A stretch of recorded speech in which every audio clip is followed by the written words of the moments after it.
ఎక్కువైపోతుందనమాట. ఇలాంటి ప్రక్రియలో ఇన్సులిన్ సెన్సిటివిటీని పెంచుతుంది.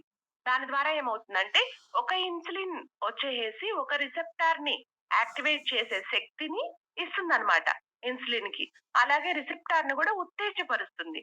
దాని ద్వారా మీకు సరైన మోతాదులో ఇన్సులిను సరిపోతుంది.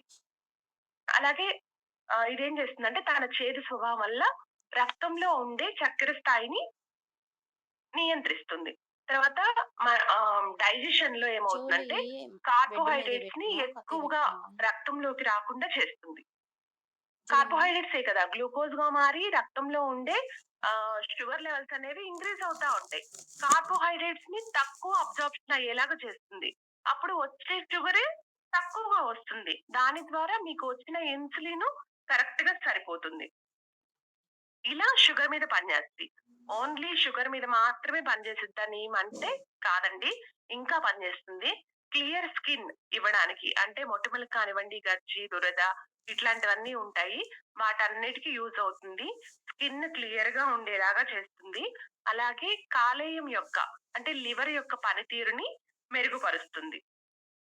జీర్ణ ఆహ్, మన డైజెస్టివ్ సిస్టమ్‌లో జీర్ణక్రియని పనితీరుని మెరుగుపరుస్తుందనమాట. మెరుగుపరచడమే కాకుండా ఏవైనా మనకి హాని చేసే పురుగులేమైనా మన జీర్ణ వ్యవస్థలో ఉంటే అవి చనిపోయేలాగా చేస్తుంది. ఆ క్రిములు రిలీజ్ చేసిన విష పదార్థాలను కూడా అంటే డీటాక్సిఫికేషన్‌గా కూడా ఈ నీమ్ అనేది వర్క్ అవుతుంది. ఇలా ఒక్క మనం షుగర్ కోసం మాత్రమే నీమ్ తీసుకుంటే ఇన్ని రకాలైనటువంటి యూజెస్ మనకి ఉంటాయన్నమాట.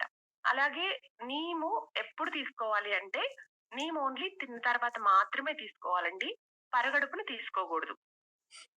కొంతమందేంటంటే సెన్సిటివ్‌గా ఉంటారు నీమ్‌కి. దానివల్ల ఏమవుతుందంటే వామిటింగ్ సెన్సేషన్ రావడం, డైజెషన్ ఇబ్బంది పడడం ఇట్లాంటివి జరుగుతా ఉంటాయి. అందుకని పరగడుపున నీమ్ తీసుకోకూడదు.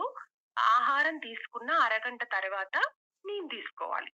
తర్వాత ఎవరు తీసుకోకూడదు అంటే చిన్న పిల్లలు, గర్భిణీ స్త్రీలు నీమ్ తీసుకోకూడదు. ఎందుకంటే వాళ్ళు చాలా సెన్సిటివ్‌గా ఉంటారు. నీమ్ అనేది హీట్‌ని ప్రొడ్యూస్ చేస్తుంది బాడీలో. హీట్‌ని ప్రొడ్యూస్ చేయడం వల్ల సెన్సిటివ్‌నెస్‌ని పెంచుతుంది. దాని ద్వారా వాళ్ళకేదైనా ఎలర్జీ రావడం గానీ, దద్దుర్లు రావడం గానీ ఇట్లాంటివి జరుగుతా ఉంటాయి. అందుకని చిన్న పిల్లలకి, గర్భిణీ స్త్రీలకి దయచేసి సజెస్ట్ చెయ్యొద్దండి. పరగడుపున తీసుకోమని చెప్పొద్దు వేపాకు. అంటే మామూలుగా ఏమనుకుంటారంటే వేపాకు పరగడుపున తింటాం గాబట్టి వేప క్యాప్సూల్ కూడా పరగడుపున ఇవ్వచ్చేమో అనుకుంటారు. కానీ ఇందులో ఉండేది వేప నూనె కాబట్టి ఎఫెక్టివ్‌గా పనిచేస్తుంది. ఆహ్, కాబట్టి మీరు తిన్న అరగంట తర్వాత మాత్రమే ఈ నీమ్ క్యాప్సూల్‌ని సజెస్ట్ చేయండి. తర్వాత ఇది ఎన్ని తీసుకోవాలి అంటే రోజుకి 1-2. ఆల్రెడీ షుగర్ ఉన్న వాళ్ళైతే తిన్న తర్వాత మార్నింగ్ ఉదయం అండ్ సాయంత్రం ఒకటి తీసుకోవాలి తిన్న తర్వాత. అసలు షుగర్ నాకు రాలేదు. కానీ నేను ప్రివెంటివ్‌గా తీసుకుంటున్నాను అంటే కూడా నీమ్ వర్కౌట్ చేస్తుందండి. ఈ నీమ్ ఏం చేస్తుందంటే ఆల్రెడీ షుగర్ ఉన్న వాళ్ళకి గ్లూకోజ్ లెవెల్స్‌ని తగ్గిస్తుంది. షుగర్ రాకుండా కూడా ప్రివెంట్ చేస్తుంది. అరికడుతుంది. లేదు మా నాన్నగారికి షుగరుంది, మా అమ్మకి షుగరుంది, నాకు ఖచ్చితంగా వచ్చే అవకాశం ఉంది అంటే, వాళ్ళకి 40 ఏళ్ళకే షుగరొచ్చిందనుకోండి, మీకింకా లా పీరియడ్‌ని పొడిగిస్తుందనమాట. ఎక్కువ రోజులు షుగర్ రాకుండా మిమ్మల్ని కాపాడుతూ ఉంటుంది నీము. అందువలన షుగరు ఫ్యామిలీ హిస్టరీ ఉండేవాళ్ళు కూడా నీమ్ తీసుకోవచ్చండి. ఇది ఎంఆర్‌పీ వచ్చేసి రూ. 425. టీపీ ప్రైస్ వచ్చేసి రూ. 360. పీవీ 12గా ఉందండి. ఆహ్, ఇది ఓన్లీ 12 సంవత్సరాల తర్వాత వాళ్ళు మాత్రమే తీసుకోవడానికి సజెస్ట్ చేస్తున్నారండి. ఇందులో మొత్తం 100 క్యాప్సూల్స్ ఉంటాయి. రోజుకొకటి చొప్పున తీసుకుంటే 100 రోజులు అంటే ఫుల్ కోర్స్ లాగా యూజ్ అవుతుంది. ఓకేనా? నెక్స్ట్ వచ్చేసి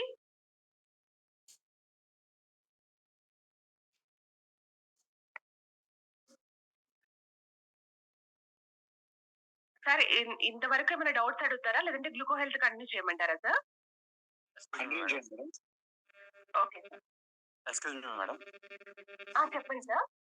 madam if you don't mind my small doubt madam. Sir మీ వాయిస్ కట్ అవుతుంది సార్. చెప్పండి sir. If you do small doubt madam. అది ఈ షుగర్ లెవెల్స్ పెరిగితే ఏమన్నా మొఖం ఏమన్నా వాచిద్దా మేడం? షుగర్ లెవెల్స్ పెరిగితే మొహం వాయదు సార్. మీకు రక్తహీనత కానీ, కిడ్నీ ప్రాబ్లమ్ గానీ ఏమైనా ఉన్నాయా?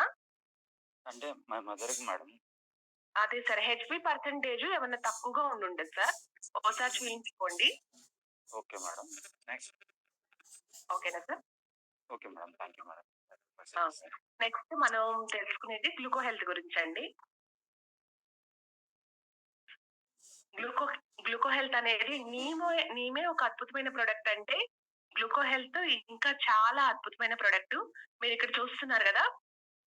ఈ బాటిల్ చుట్టూ ఉన్నవన్నీ మనకుండే ఒక్క క్యాప్సూల్‌లో గ్లూకో హెల్త్ క్యాప్సూల్‌లో మనకి లభిస్తాయండి. అవేంటేంటివి, ఎలా పనిచేస్తాయి, దానివల్ల మనకి బెనిఫిట్స్ ఏంటి, ఎలా వాడుకోవాలనేది ఈరోజు తెలుసుకుందాం. చూడండి, ఫస్ట్ వచ్చేసి అంటే ఇందులో పేర్లు శాస్త్రీయ నామాలుంటున్నాయి. మీకు అర్థమయ్యే విధంగా మన జనరల్ వర్డ్స్‌లో చెప్తున్నాను. ఫస్ట్ వచ్చేసి గ్లూకో హెల్త్‌లో ఉండేది ఉసిరి అండి. ఉసిరి అందరికీ తెలుసు. మనం ఆమ్లాగా గూడా వాడతాము. ఈ ఉసిరి చేసే పనేంటి అంటే, ఇన్సులిన్ సెక్రీట్ చేసే బీటా సెల్స్‌ని ఉత్తేజపరుస్తుంది. దాని ద్వారా షుగర్‌లో ఉండే చక్కెర శాతానికి సరిపడా ఇన్సులిన్‌ని ప్రొడ్యూస్ అయ్యేలాగా చేస్తుంది. అలాగే ఇన్సులిన్ రిసెప్టార్స్ ఉన్నాయి గదా! ఆ రిసెప్టార్స్‌ని సరిగా వర్క్ అయ్యేలాగా చేసి, ఒక ఇన్సులిన్‌కి మాత్రమే అది రియాక్ట్ అయ్యేలాగా ఈ ఉసిరి చేస్తుందండి. యాక్చువల్లీ ఉసిరి తినడానికి వగరుగా ఉంటుంది, చేదుగా ఉంటుంది. కొంచెం వగరు, చేదు, పులుపు మిక్స్‌డ్ దాంట్లో ఉంటుంది. కాబట్టి మన వాళ్ళు చాలా మంది ఉసిరి తీసుకోవడానికి ఇష్టపడరు. చిన్న ఉసిరికాయలు తింటారు గానీ, పెద్ద ఉసిరికాయలు చాలా మంది తినరు. కానీ వాటి వల్ల చాలా అద్భుతమైన ఉపయోగాలున్నాయి.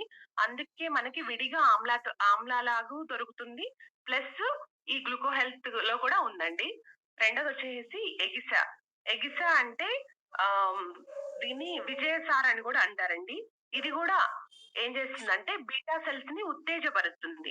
ఆ బీటా సెల్స్‌ని ఉత్తేజపరచడం వల్ల ఇన్సులిన్ అనేది చక్కెర స్థాయికి సరిపడా ఇన్సులిన్ అనేది ప్రొడ్యూస్ అవుతుంది.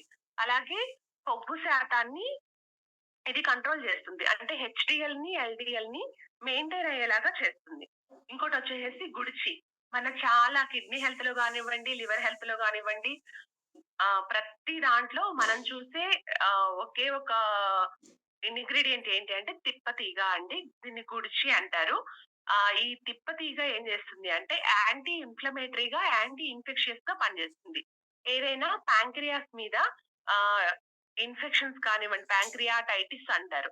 అలా ఏదైనా ఇన్ఫెక్షన్ ఉన్నా సరే, ఏదైనా స్కార్ ఫార్మేషన్ ఉన్నా, లోపల ఏదైనా ఇన్‌ఫ్లమేషన్ ఫార్మ్ అయినా, లేదు ఆ పాంక్రియాస్ సెల్స్ ఏదైనా డ్యామేజ్ అయినా దాన్ని రిపేర్ చేయడానికి, ఆ ఇన్ఫెక్షన్‌ని తగ్గించడానికి, ఇన్‌ఫ్లమేషన్ క్లియర్ చేయడానికి ఈ తిప్పతీగ అనేది వండర్‌ఫుల్‌గా వర్క్ అవుతుంది.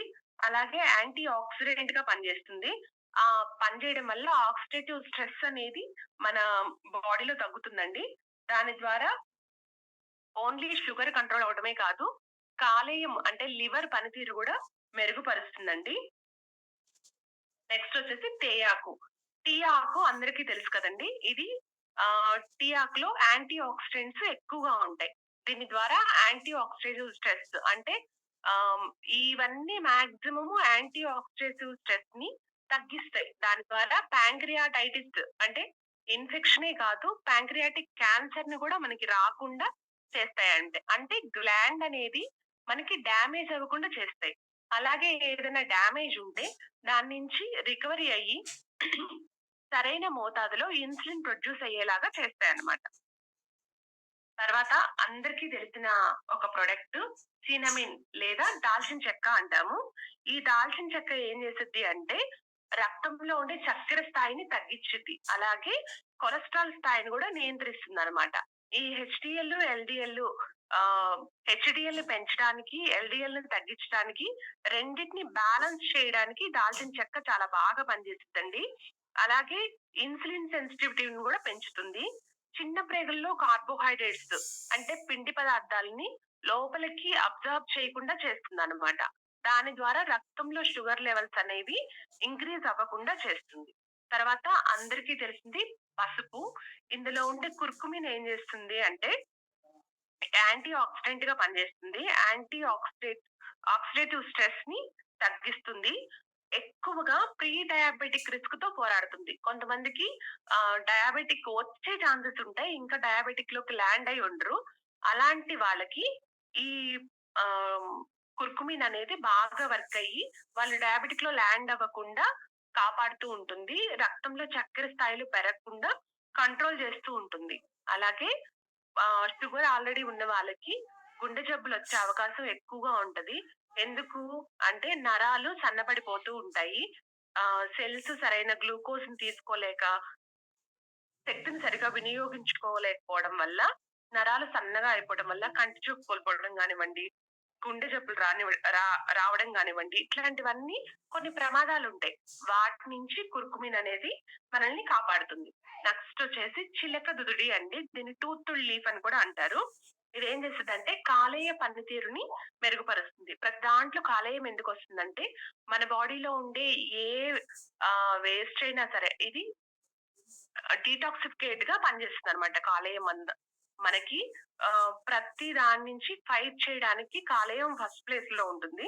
అందుకని ఏదైనా సరే మనం తీసుకున్న డ్రగ్స్ అవ్వివ్వండి, ఇవన్నీ ఫస్టు ఎఫెక్ట్ చేసేది కాలేయాన్నే. కాబట్టి కాలేయం పనితీరుని బాగా మెరుగుపరుస్తుంది. అలాగే ఎక్కువ షుగర్ పేషెంట్స్ ఏమవుతారంటే బరువు తగ్గిపోతుంటారు. బాగా సన్నగా అయిపోతుంటారు. నీరసంగా అయిపోతారు.